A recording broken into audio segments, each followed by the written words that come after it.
que a ênfase nossa é no brasileirismo, a identidade brasileira. Não pode ser, vamos ser colonizados pelos chineses. Não vamos não, cara. Entendeu? Por isso Sim, que eu fico insistindo no jiu-jitsu. Os caras dão porrada em mim pra caralho, cara. Eu fico insistindo no jiu-jitsu porque é brasileiro, entendeu? sim. Shaolin é chinês agora. E o Brasil não tem não? Não vamos falar nada não? Vamos ser colonizados sempre? Não, vamos falar de Brasil, Mas cara. a gente até mesmo no, no Kung Fu, no próprio Jiu-Jitsu, que é o caso, a gente deu uma roupagem brasileira, né? Se olhar o nosso andar, tem já uma...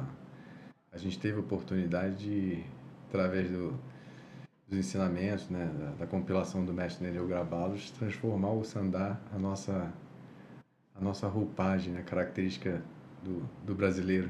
Pois é. Cara, primeira vez que eu te vi treinando, eu tinha 14 anos de idade. Você já estava treinando. Foi na... Que ano mais ou menos? Depois eu fui na sua casa e eu não lembro direito o ano, mas eu tinha 16 anos de Deve ter 16, sido na 17 época da anos de idade. preparação para o Mundial, Isso, um talvez. negócio assim. Quando o Isso. Fuji ainda era juvenil, né? Era isso. Você já estava competindo, o Durbano estava competindo também, era Deve uma ter sido na coisa. academia do Mestre Chan. Foi, Foi, foi. A né? nova academia do Mestre Chan, que ele saiu da Barra Funda, passou pela Serra Corá, e eu te vi Sim, na Serra Corá, você chegou aí lá uma vez, sim. e depois a gente foi para João Moura, né? Rapaz, tem história aí, né? Tem Eu história, lembro a né? gente, quando começou a fazer os primeiros treinos de luta mesmo, de combate, quando começou a gente começou a ver, né, o início ali do antigo Sanshou, né? Isso. Vindo lá da IWF, e começou a juntar aquela galera praticamente é, pioneira, né, Uhum. no combate aí, Kung Fu no Brasil. E aí a gente fazia umas lutas lá na academia do Mestre Chan, mesmo sem tatame e tal, até como uma forma de, de marcar, né? Era importante começar a fazer ali na academia do Mestre Chan pra gente marcar bem a origem, né? E eu tenho boas lembranças, cara. Depois foi evoluindo, a gente foi para outros pontos, onde tinha tatame, etc e tal, mas E nesse período aí, eu lembro que eu conversei com você, você tinha uma mentalidade muito diferente do pessoal. Porque eu vi vocês treinando e falei assim, mas o que você está fazendo aí é judô. Você falou para mim, não, é jiu-jitsu. Vocês já estavam treinando jiu-jitsu lá no Rio de Janeiro, né? na verdade, a gente, antes de começar a treinar regularmente, eu treinava um pouco aqui, um pouco ali, porque eu já Ah, dava aula de Kung Fu em academia. aham, E no Rio o jiu-jitsu era muito forte, né? Depois começou a propagar. Então tinha assim uma amizade entre os professores e eles gostavam de ver quando eles começaram a ver também que mas o Kung Fu é isso aí? Pô, mas é diferente, interessante, tem umas quedas e tal. E a gente trocava umas figurinhas. Aí eu também entendi, treinava um pouco lá para aprender a parte de chão, mas ainda não era um treinamento regular. entendi. Depois é que eu comecei mesmo a treinar o jiu-jitsu de forma sistemática, graduando, etc e tal. E eu me lembro que você estava sentado no banco assim, eu estava falando pra você. Eu falei assim, não, mas tem um pessoal da minha rua que treina jiu-jitsu. Você olhou para você e falou assim, eu acho que você devia treinar. Eu falei, mas Sério? eu A gente teve essa conversa? teve, você falou assim, eu acho que você devia treinar. Eu falei assim, mas o pessoal aqui, os mestres não gostam. Você falou assim, não tem nada a ver. Você falou pra mim assim, acho que arte marcial, aí você me deu uma lição. Eu falei assim, cara, ele tem razão, entendeu? Você me deu uma lição, você falou assim, não, arte marcial, arte marcial. Quando você estiver na rua, você vai usar só Kung Fu? Você falou pra mim assim. E aí o Nereu puxou conversa com você e tal, que me bugou, entendeu? Eu falei, cara, Sim, eu tenho que ir lá treinar com os caras então, entendi. E aí eu comecei a treinar naquela época, com o pessoal da rua lá, o pessoal que treinava jiu-jitsu e tal. sim. Então, aí foi a hora que abriu, entendeu? Porque acho que se não tivesse falado assim, não, não treina não, você tem que seguir mesmo o que os mestres falam, eu teria falado, ah, Sim. não, deixa quieto, você não vou treinar É então. interessante hoje, Plínio, depois de tantas décadas aí, a gente tem uma formação bem parecida, né? De, com- de arte marcial, assim. E você vê que a gente vai lembrando o passado, né? No início tinha rivalidade entre artes marciais e tudo. Hoje não, na verdade a gente vê que elas se complementam, né? Pois é, Se mas você já complementam. estava à frente do tempo, porque eu me lembro que na sua casa, lá no Rio de Janeiro, que você abrigou o pessoal pro primeiro brasileiro que Aham. teve, né? Na sua estante, você tinha Taekwondo, você tinha Jiu-Jitsu, você tinha Judô, você tinha uma série de livrinhos ali que eu fiquei olhando e falei, olha o Vinícius, cara, ele não é aquele cara que fala assim, não, é só o nosso. Então você já estava muito à frente do tempo, né? Tinha uns que eram meus, mas tinha uma boa quantidade que era do Mestre Cal, né? Ah, do Que era da Cal, biblioteca dele. entendi, entendi.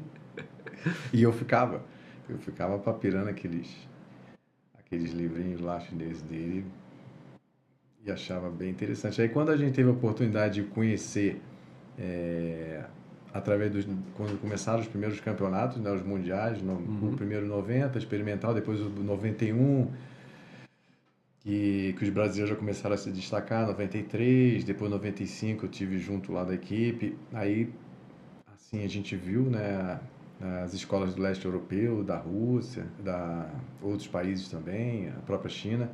E aí deu assim, falou, rapaz, isso aqui é bom negócio, né?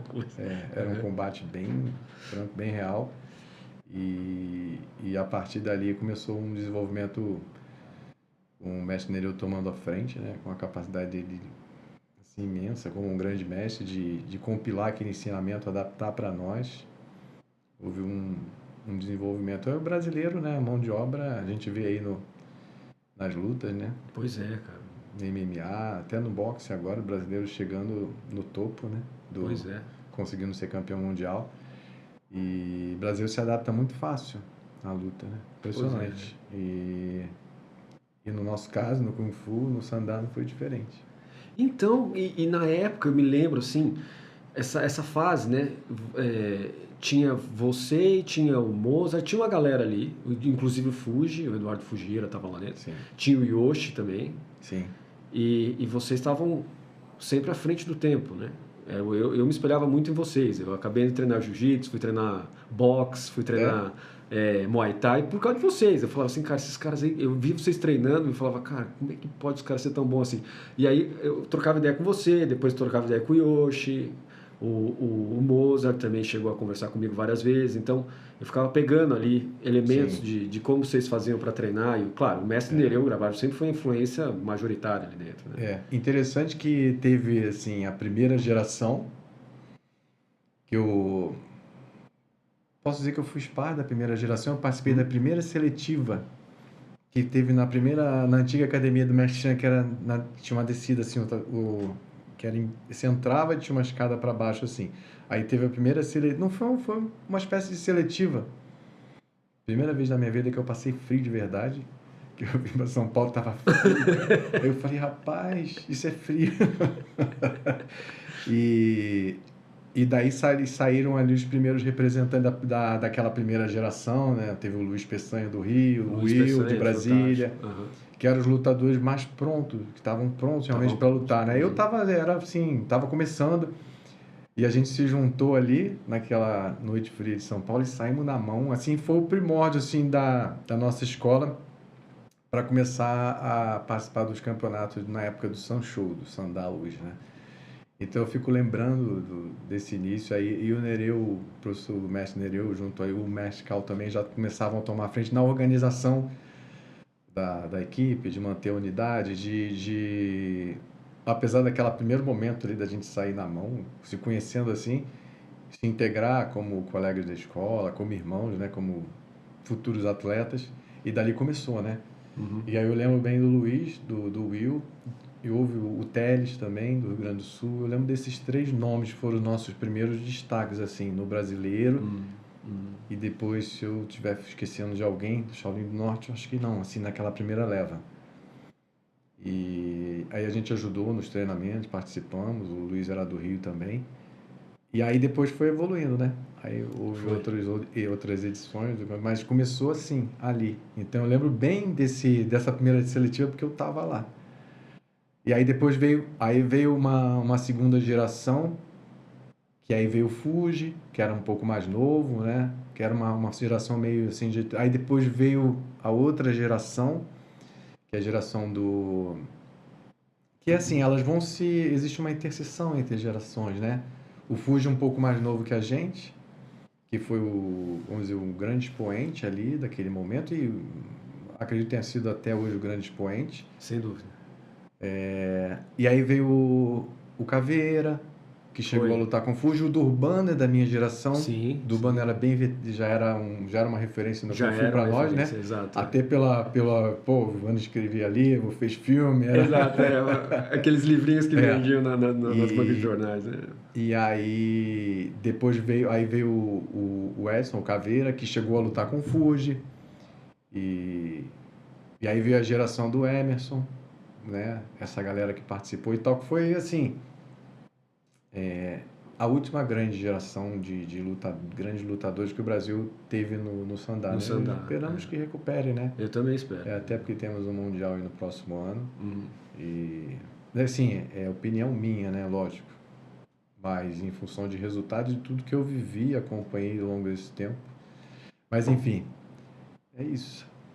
Mas e como que foi essa sua transição do Kung Fu, influência do mestre Nereu Grabalos, direto, uma influência muito forte em cima da gente, mas vocês ainda estavam mais próximos dele do que eu, era uma coisa assim, né? É que eu conheci o mestre Nereu quando eu tinha 4 anos de idade, entendeu? Junto com o Sum, meu pai, Sim. né? Então, Quer dizer, é uma outra, bem antes de mim, então, né? É outro nível, assim, de relacionamento, né? Mais próximo, né? Então, quando ele se casou com a Ana, meu pai estava lá, eu estava lá também, entendeu? Então é um outro tipo de... Eu via ele de uma maneira um pouco diferente, mas vocês estavam de uma maneira de luta perto dele, né? Ele estava tratando vocês como aluno mesmo, assim, né? Então, era diferente. Mas eu vi que de repente você despontou no jiu-jitsu de uma maneira impressionante, cara. Do nada ganhou o campeão brasileiro aqui, com Gui, com Nogui, papá. Eu falei, cara, o cara tá alucinado, meu Deus, tá levando tudo. Não foi bem assim. Eu ganhei fui campeão sul-brasileiro no jiu-jitsu. E alguns campeonatos assim regionais, não cheguei a ser campeão brasileiro. Ainda tem esse sonho, quem sabe? Mas agora eu já tô mais... Porque eu comecei, na verdade, regularmente no jiu-jitsu, já meio tarde, né? Quando eu comecei a treinar mesmo regularmente, foi já em Joinville, eu fazia treinos esporádicos no Rio. E aí, quando teve um grande faixa preta da Gracie Barra, foi morar em Joinville, foi praticamente chegou em Joinville junto comigo. O Gustavo Siri, tem academia, campeão mundial, ele tem academia própria agora nos Estados Unidos. E aí, eu conheci assim, a galera do jiu-jitsu aí em Joinville meio órfão, porque tinha professor que chegava e saía, e quando o Gustavo chegou lá, meio que reuniu, aí eu comecei a treinar regularmente, entendeu? Mas expoente mesmo eu nunca fui no jiu-jitsu, mas aquilo me agregou bastante. Mas você está sendo muito humilde, mas tá bom. Agregou bastante porque foi na época que eu estava começando na Polícia Federal, eu me tornei rapidamente professor de defesa pessoal e ao longo da minha carreira toda eu me dediquei a essa área de defesa pessoal, de ensinar condutas preventivas de segurança, tanto para policiais em curso de formação, policiais já da ativa. A gente estendia os nossos treinamentos na área de defesa pessoal também para cidadãos civis, para mulheres especificamente. Então, me ajudou bastante. Então, eu procurava ter conhecimento de várias artes marciais para me tornar o mais efetivo possível em todas as áreas em que a autodefesa fosse necessária. E o chão também é uma área, né? Você tem que saber, no mínimo, se defender bem no chão para poder ficar em pé em segurança e se proteger. Então foi isso. E com o mestre Nereu, ele tinha... Eu não sei, houve uma conexão muito forte dele com os alunos. Ele realmente era um grande mestre na acepção da palavra, né? Sem dúvida. Com todas as suas características humanas e virtudes e defeitos, e ele sempre foi muito autêntico. E para nós ele era uma pessoa transparente, autêntica. A gente conhecia as virtudes e os defeitos dele e a gente aprendia muito com tudo isso, né? E a gente tinha essa sede. A primeira, eu brinco com a galera mais nova, né? Que depois, assim, houve mais disciplina e tal, mas a primeira geração foi assim, nós fomos criados à base pancada, entre aspas, porque a gente era rebelde, a gente bagunçava e acho que ele perdeu muito cabelo com a gente também, né? O que restava. Mas a gente tinha assim, uma relação de amor mesmo, de professor, aluno, de discípulo. Era uma coisa. E tanto é que ela prosperou e se propagou até hoje, né? Ele não está mais fisicamente entre nós, mas o legado continua. A nossa amizade a gente, quando se encontra, a irmandade, né? A gente se ajuda e está sempre falando com o outro, conversando, seguindo a vida. E uma das coisas mais impressionantes que eu via no mestre Nereu era a capacidade dele de convencer a gente a fazer coisas quase impossíveis, entendeu? Quando eu era criança, 4 anos de idade, meu pai me levou para o mestre Chan me treinar. O mestre Chan não conseguiu, porque eu começava a correr dentro da academia que nem um alucinado, não estava nem aí para ele. E aí ele falou, não, vai embora, quando ele voltar aqui, mais velho, aí a gente treina ele. Eu voltei depois quando eu tinha 12 para 13 anos de idade. Aí, mas... Com 4 anos você chegou lá? Foi. Quem me treinou mesmo, com 4 anos de idade até os 7, foi o Nereu, o mestre Nereu, na academia do Mestre Sum, na Lapa. Depois ele foi para Brasília. Mas como ele me convenceu através de balinha, entendeu? Se você fizesse, eu te dou uma balinha. Eu aceitava, entendeu? Moleque com, acho que TDAH, alguma coisa assim, bicho super agitado. Bicho...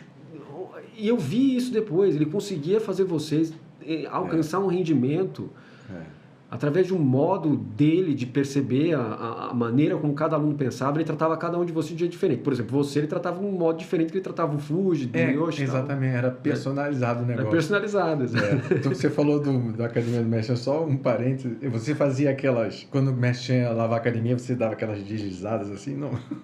Pois é. A gente fazia isso, cara. Era... Vocês ficavam fazendo isso? Caraca. Mas era divertido. E lógico, a gente respeitava muito, claro. A figura do mestre Chan sempre foi um ícone para nós. Mas a gente sempre teve esse lado meio bagunceiro e rebelde. Pois é. E, sei lá, casou com o estilo do mestre Nereu. E depois o pessoal que foi chegando, lógico, foi evoluindo em tudo. Em conduta, em desempenho. Você vê, a gente conseguiu, o mestre Nereu conseguiu formar um campeão mundial, né, o Fuji, um bicampeão na verdade. Ele conseguiu o feito de ser campeão mundial nas duas federações, né, de Taiwan e na de Pequim. E detalhe, sem acesso à informação, entre aspas, que hoje tem. A gente era uma cortina, assim, a gente não tinha intercâmbio com os atletas chineses, com os atletas do leste europeu, ou com sistemas de ensino, de treinamento. Era assim, era o que o mestre Nereu passava pra gente, a gente treinava, ele ia vendo, muda isso, muda aquilo, vamos fazer assim, via desempenho, corrigia. E dessa forma conseguiu formar um campeão mundial. Pois é, cara. Imagina hoje, né? Com acesso a todo esse... E eu via, nos campeonatos mundiais, eu via naquela época como o Brasil se tornou respeitado, porque assim, o Sandá, as competições de Sandá tem uma característica peculiar, assim, para quem não conhece, pessoal de outras lutas que nunca foi num campeonato de referência, né? Que é o Mundial da IWF, por exemplo. Ele tem um ambiente, assim, um clima diferente, próprio. Tem países, assim, em que dominam são os países do leste europeu. Você tem também países como o Irã, né? Você tem Rússia. Antigamente, nos primeiros mundiais, foram logo depois da dissolução da estrutura de União Soviética, então você ainda tinha muitas repúblicas soviéticas competindo. Então era praticamente como se a Rússia tivesse vários times para competir. Então hoje não, hoje já mudou, a Rússia é o principal time deles, mas tem ainda algumas ex-repúblicas socialistas ali soviéticas que ainda tem, como Cazaquistão, outros, sei lá, Azerbaijão, mas antigamente era Turcomenistão, e eles praticamente eram uma equipe só, mas diluído em vários países. Então, no início, eles deram bastante trabalho e aí foram se fortalecendo ao longo do tempo. E a gente via que naquela época, esse pessoal passou a olhar o time brasileiro com um respeito assim, maior. A gente via como eles tratavam o mestre Nereu como o técnico ali, por causa dos resultados, do desempenho dos atletas, pela conduta. Eu pude perceber isso em loco. Tava lá e vi. E foi assim bem interessante, porque não é uma coisa assim, um esporte que a gente está acostumado com um padrão ocidental de comportamento e de relação interpessoal. Porque tinha Egito, Irã, Rússia e outros países Coreia, China. E aí era aquela salada cultural, né, de way of life mas do mesmo esporte. Então cada um estão ali para sair na mão. Certo. Num negócio sério, porque a pancada comia, né?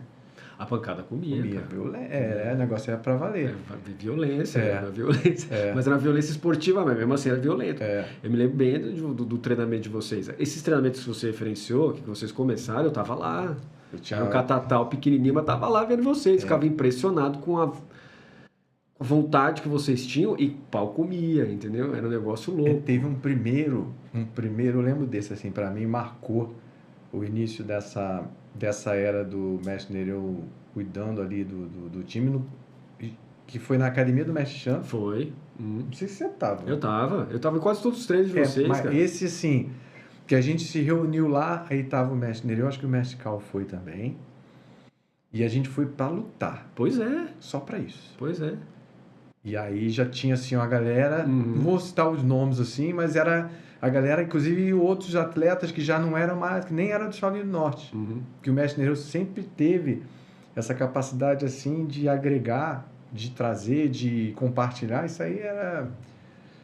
Aprendi muito, assim, eu aprendi muito com Eu sei quem o você tá comportamento, vendo, certo, sabe? Com aquela autenticidade dele. E a sua maneira peculiar de lidar com a vida. E aí, esse me chamou, porque foi assim um marco, porque a gente saiu na mão mesmo, foi violento o negócio. Foi. E não tinha tatame, né? Não, era chãozão, cimento então, queimado. Teve foi sinistro aquele dia. E aí, a partir dali, aí a gente começou a treinar em outras academias. E aí o pessoal integrou mais, aí começou a formar, depois veio o conceito da seleção brasileira, e aí o treino, que era no início para o pessoal do Shaolin, nós passou a ser para todas as escolas, então, e o mestre Nereu tinha essa característica dele superar aquela barreira, assim, porque o Kung Fu tem a questão dos estilos. Pois é. Então, só que no Sandá você aglutina tudo no esporte. No esporte de combate. Então, e ele conseguiu fazer com que os professores, os mestres dos alunos não tivessem problema em compartilhar os alunos dele para um treinamento mais modular, esportivo, que estava sendo compilado naquele momento pelo mestre Nereu. Então, assim, ele conseguiu...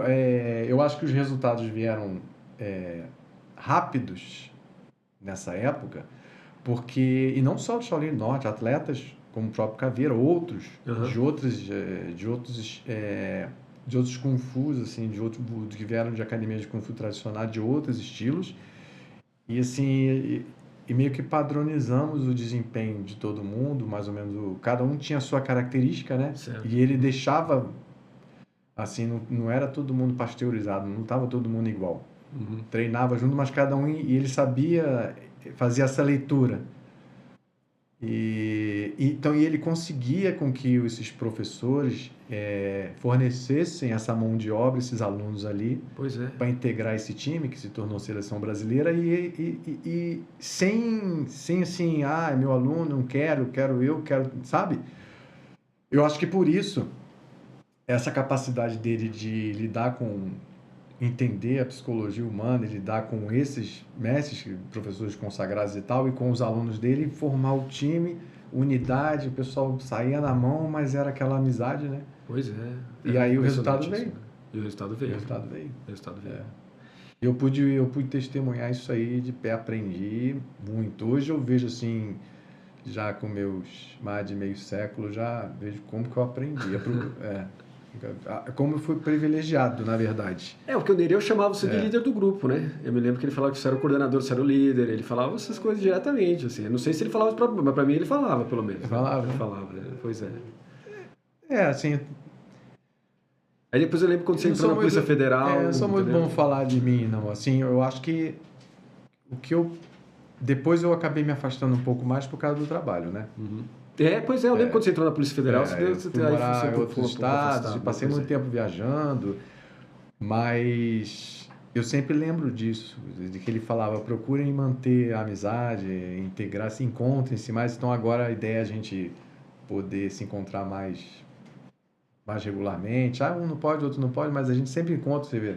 E o que sai de coisa boa? Agora nós estamos aqui conversando. Quem imaginar que eu ia estar aqui num podcast profissional aqui, eu estava conversando ali, não, vamos aqui, vamos aí. Então, assim, ele sabia o que estava fazendo, né? E o legado dele é esse, você vê a nossa amizade, né, primo? Essa amizade que a gente tem é de verdade, e é graças a ele, né? Graças a ele. Esse time todo, assim, para mim sempre foi uma referência, né? Vocês sempre continuaram sendo uma referência depois. Mesmo depois quando ele faleceu aqui em Valinhos, vocês continuam sendo uma referência para mim. Então, eu sempre estou prestando atenção em vocês, né? Alguma coisa que eu acho que criou hábito em mim. Mas Referência lembro... é, para mim, você que óbvio que você está construindo, já construiu na tua vida e está fazendo, né? Eu sinto até constrangido de ouvir você falar isso. Não, mas não é assim, né? Você sabe que uma das coisas que o Nereu mais comentava, assim, claro que não na sua frente, né? Porque você sabe que ele, na nossa frente, ele zoava a gente não poder mais. Ele né? falou que desculpa, senão eu vou esquecer de falar. Ele falava assim, vocês têm que, olha o Vinícius, vocês são burros, aquele jeito dele, né? Porque nós fomos criados à base de esporro mesmo, né? Porque a gente também era tipo... Eu levei vários também dele. Assim, olha só, vocês estão... O que foi? Eu desenvolvi uma técnica, porque eu vi os espíritos, então entrava aqui, eu absorvi, depois deixava sair, eu não ficava quieto. Aí ele parava. Eu falei, tá bom, aí parava, aí depois, pum. Então eu desenvolvi essa técnica, eu não ficava discutindo e retrocando, que era pior. Porque eu entendi o contexto todo da situação e eu sabia era a forma dele de compartilhar o amor que ele tinha pelos alunos. Né? Então, eu desenvolvi essa técnica de lidar. Então, pois é, ele falava que você era o cara que mais era eu lembro ele falar isso pra gente. Você tem que prestar atenção no Vinícius. Ah, é? Quando eu dou bronca, ele não leva pro lado pessoal. Eu nunca levei. Não, ele fala que ele não leva pro lado pessoal. Eu já tomei assim... Mas mereci também, né? Ele chamava de burro, exatamente. Vocês são burros, você tem que fazer igual o Vinícius. Ele falava mais de uma vez. E uma das coisas que ele mais comentava, assim, quando sentava na frente, era assim, ele transparecia nele o orgulho do fato de você ter passado na Polícia Federal, entende? E tá aplicando a coisa no contexto mais limítrofe possível, que é dentro do limite de vida e morte, né? Era uma coisa que a gente conversava, né? Eu posso dizer que os ensinamentos dele eu levei não só para... Principalmente para minha atuação como professor durante quase 20 anos, né, dos 24 que eu fiquei na Polícia Federal, e como conduta também como profissional. Na verdade, eu levei para a vida inteira, né? E tem me ajudado a me auto-melhorar como ser humano, que é um processo, né? Você sabe, né? Melhor do que eu. Errando, acertando, caindo e levantando, né? Pois é. Mas e esse processo, eu me lembro bem, e ele falando assim, o Vinícius consegue colocar aquilo que eu aprendi com o mestre Chan, ele falava, né? A gente sabe que era um modo respeitoso dele, que não era só o que ele aprendeu com o mestre Chan, era dele também, né? E ele falava assim, para uma situação em que ele consegue proteger um monte de gente, ele falava assim, né? Ele tá falando do pessoal da Polícia Federal que você treinava, com certeza, né? E isso ficou eu me lembro até da fase final da vida dele, que vocês estavam combinando um curso de defesa pessoal, ele até pegou a algema para me mostrar e falou assim, nós estamos pensando nisso aqui. Eu estava tentando levar ele para a Academia Nacional de Polícia, que teve uma época que a gente, durante as atividades na Academia Nacional de Polícia de Defesa Pessoal, quando tinha curso de formação ou eventos semelhantes, a gente levava uma referência de alguma arte marcial para compartilhar conhecimento com os professores de defesa pessoal, que são faixa pretas e professores nas suas modalidades de luta. E aí eu estava trabalhando com ele essa possibilidade. E acabou não se concretizando, infelizmente, né? Mas nos últimos anos, meio que assim, hoje não lembro, não dá para a gente dizer porquê, mas talvez porque eu já estava percebendo, né, que o momento dele estava chegando, então eu tive mais próximo fisicamente dele. Eu vinha mais para São Paulo, eu estava mais com ele, mesmo que não fosse para treinar, conviver com ele ali, né, no dia a dia, aquelas situações de saúde dele. E então aconteceu, a gente acabou trocando muita ideia nessa época, ele compartilhou muita coisa da vida dele e de conhecimento também. E foi importante isso daí, foi importante. E como que você conseguiu fazer essa... Porque assim, existe uma transposição, né? Fazer parte de campeonato de sandá, fazer parte de campeonato de jiu-jitsu, você sabe que provavelmente você vai voltar para casa depois, mas no seu caso, você entra em operações e pode ser que vai acabar ali. E eu lembro muito bem quando você foi para fora do país em operações também, né? Sim. E a gente ficava preocupado, falava, cara, meu amigo tá lá, cara, como é que vai ficar essa porra? Entendeu? Então, a gente ficava preocupado, cara. Então, aí depois eu conversava com você, falava, tá tudo bem? Aí você mandava uma mensagem, tá tudo bem. Eu falava, puta, ainda bem que tá bem, cara. Mas, e você tá hoje aqui falando comigo. Então, é uma situação pesada, né? E como que você conseguiu fazer essa transposição de um tipo de mentalidade, de um tipo de mindset, de luta para sobrevivência, e ainda mais em prol de uma instituição que é o Estado, você está defendendo aqui, está sendo chamado para uma missão, etc. Imagino que é outro nível de pressão, né? Como é que você vê essa diferença? Né? A preparação em arte marcial ajudou muito. Uhum. Eu acho que... E uma coisa que eu aprendi ao longo da minha carreira como policial e como professor também, quanto mais preparado para o uso da força, menos necessária ela vai ser. Em todos os sentidos. Porque você tem preparo, você tem segurança, você tem conhecimento, você sabe lidar com a complexidade das situações. A gente, assim, se a gente for falar sobre a área policial, eu estudo bastante essa parte de treinamento de autodefesa, de táticas defensivas, de aplicação de força por agentes de segurança pública. Tenho, inclusive, feito algumas palestras nessa área, porque eu tenho identificado lacunas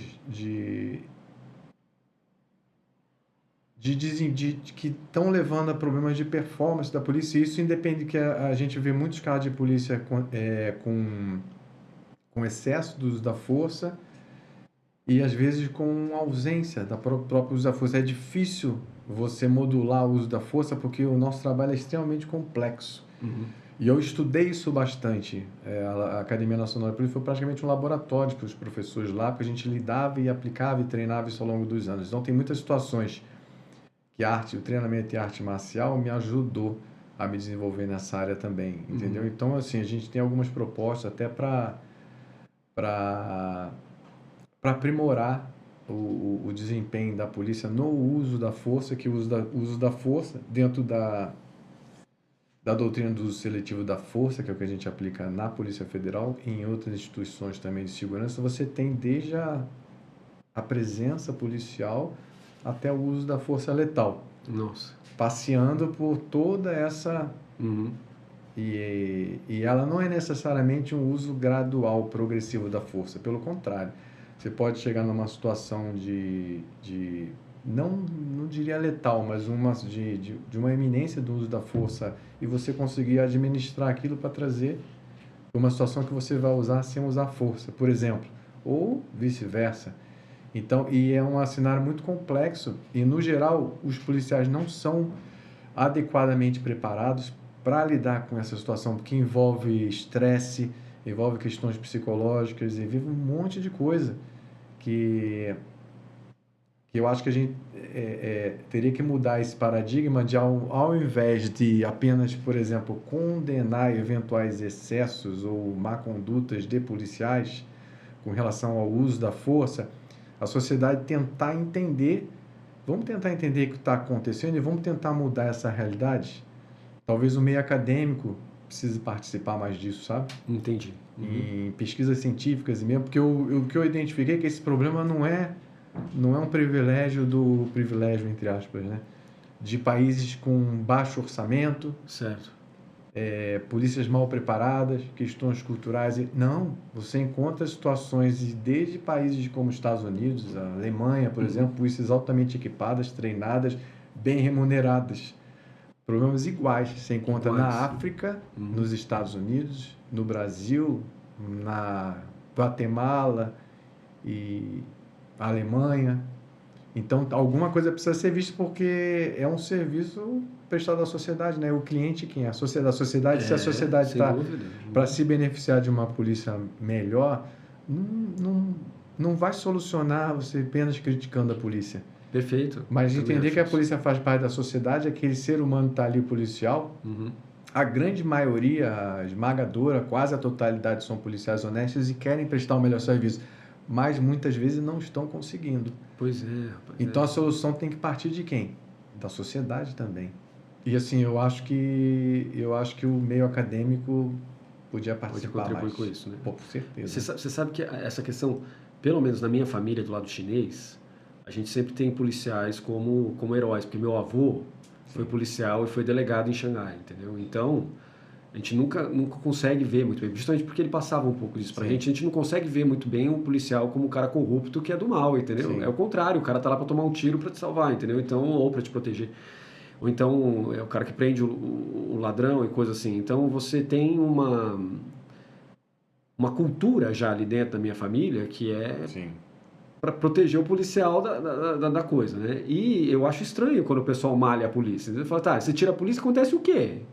Sim, mas Quero saber o que acontece, né? o meu comentário específico não é nem sobre desvio de conduta.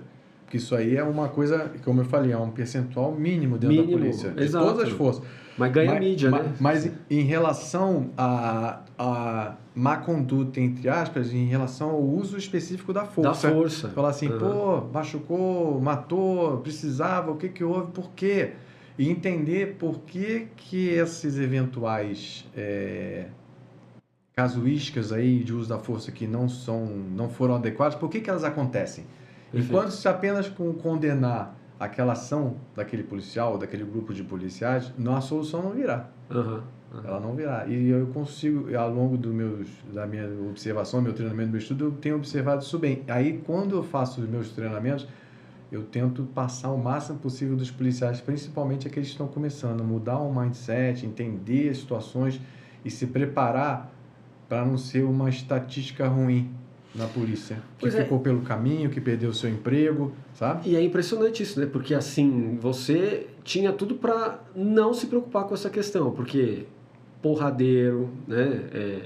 Foi criada a base de bronca, etc. Você consegue transpor para dentro de uma situação, uma observação geral, que se preocupa com a organização, não só com a organização da polícia, mas para fora dela também. Sim. E você consegue ver que é necessário algum tipo de educação ali dentro, ou treinamento, para diminuir essa propensão a talvez uma conduta mais agressiva, ou talvez na própria pessoa isso, né? Talvez me dá a impressão que é isso que você está dizendo, né? Precisa ver como treinar para chegar num patamar de serenidade a ponto de não extrapolar limites. Envolve várias coisas. O ambiente faz com que você transforme a sua atitude naquele momento. Tem um fenômeno, vamos dizer que é um fenômeno social, por exemplo, que é a polícia eventualmente precisa lidar com tumultos. Principalmente as polícias militares têm suas operações de choque, etc. e tal. E como eu já participei de incidentes assim, mesmo como policial federal, eu já vivenciei situações de turba, é o que a gente costuma denominar. Você vê cidadãos comuns, comportamento equilibrado, e existe algum gatilho que acontece que eles têm atitudes que, se eles olhassem depois aquilo filmado, falar, não acredito que eu fiz isso, de comportamento violento. Gatilho. Por exemplo, quando a população pega um criminoso e lincha, Pois é.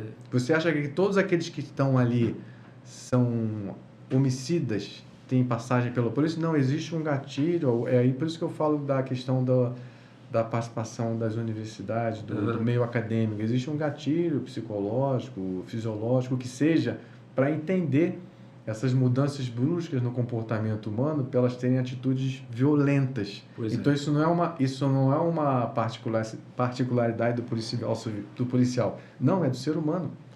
Então, você tem que preparar. Se a polícia é quem lida com a violência, entre aspas, e precisa prover a segurança pública para o cidadão, a gente precisa preparar melhor esse ser humano, porque isso é um fenômeno, isso acontece. Então, se tem dois casos da população civil, quando tem comportamento de turba, protesto, que quebra...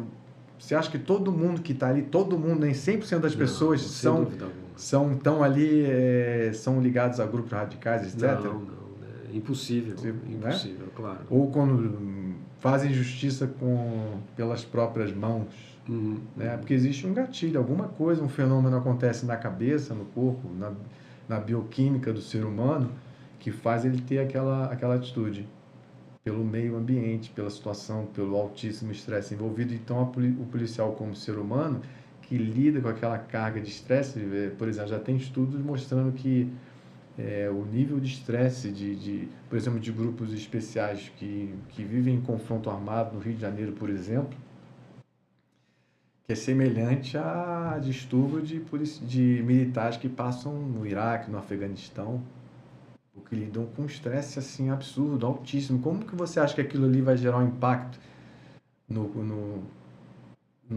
cérebro, na questão psicológica dele ao longo dos anos, na saúde física e mental, né?